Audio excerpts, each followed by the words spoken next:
I think a continuous issue would be continually getting students involved, saying, let's go do this, constantly doing that. Not so much an issue, but we have to stay on top of it. So you gotta have committed people doing the job. You gotta make sure it's proper representation.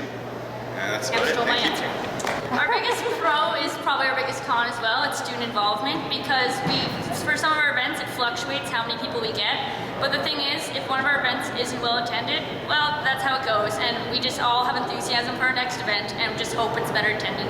So we just have to keep up with the enthusiasm, keep up getting people on our volunteer corps, and yeah, thanks. One of the challenges, again, as Cam and Brenna have already stated, would be keeping student involvement up, and also just morale in the Students' Union, because events aren't as successful as you originally wanted to. You could get a little discouraged by that. But just keeping up the morale that way and making sure everybody stays positive, stays enthusiastic, keeps putting their all into what they're doing, I think that would be really beneficial. Also, just like class schedules and stuff, because as semesters get busier, everybody doesn't have as much time to commit, and just making sure everybody is keeping up with their commitments in the SU.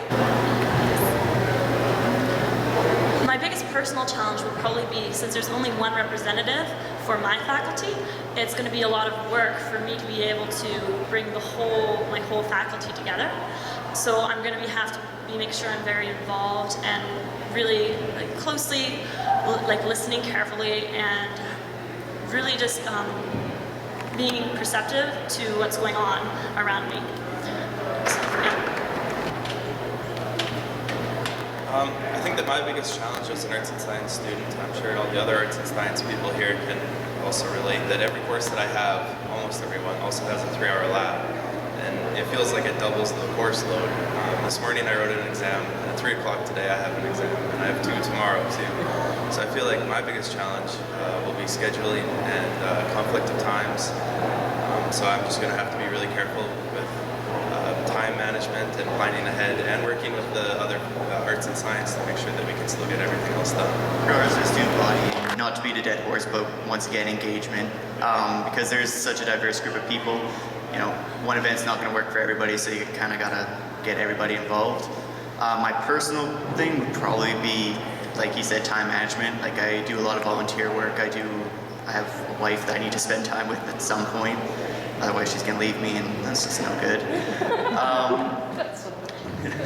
No. She's prettier than I am. It's a thing. But yeah, like I said, time management is going to be a big thing. But if this is important, it's always going to take precedence, and that's a promise I can make everybody. For me specifically, as a health science rep, one of the biggest things that we face is that a lot of the health science students are kind of secluded in our buildings way at the top of the hill from everyone else. We don't regularly make our way down the hill unless we're hungry, which happens, but we have those 3-hour classes and we want to go home. So to be able to reach those people and actually get them involved more when they're way out there, and actually bring them back into the community, is probably the bigger thing that I would have a hard time with.